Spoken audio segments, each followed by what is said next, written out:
again, big coffee means that I've been having big nightmares, right? Like you. I think I'm finding it hard to sleep.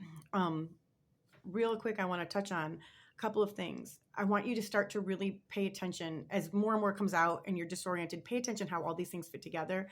I mean, we're talking about cost cutting. It's like American frugality going on in the government, where Elon Musk is just, going to put all the jobs in the wood chipper. And some of the things that they're getting rid of, are things that will definitely touch you. Like, defunding the Department of Education. So the tax cuts that they're going to give to the rich, the richest of the rich, and corporations are going to be bigger than the entire amount of money that they use to fund all of the K through 12 federal programs. So let that sink in. So we're going to take the money away from kids, especially disabled kids too. Take away from kids and give it to the rich and the wealthy. And that makes sense to the average American. How? Like, what moral gymnastics does it take to get over that?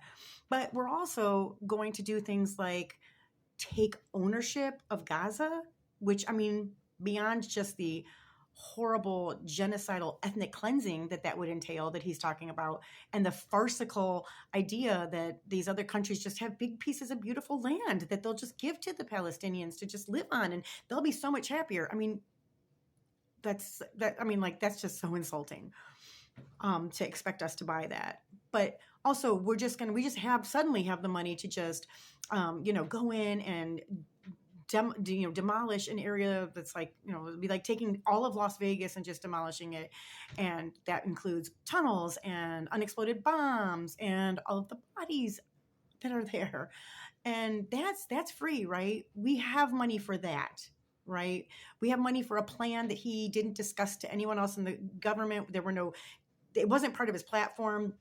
There were no meetings. There was no, workshopping of how he would even present this, much less like why we would why we would do this, how we would do this, how much it would cost, how many soldiers' lives are we going to put in risk there? Because any soldier that's going to go there for that has their life very much at risk. So long story short, do you want to defund our education program and fund sending your children, your future, like your uneducated children, over to other countries for us to take over, so that a little orange nutsack can feel like he's a big boy before he dies? So let that sink in and decide whether or not you want to start calling your senators and your representatives in Congress.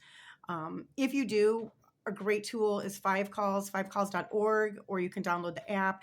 You put in where you live and they will connect you with scripts and phone numbers and everything you need to do to call and resist, and call every day, multiple times a day if you want to. Don't worry about looking weird or stupid or pushy. Just do it. Call and call and call. It is making a difference in some areas. It is one of the things that we can do. Make sure to do it. Thank you, guys.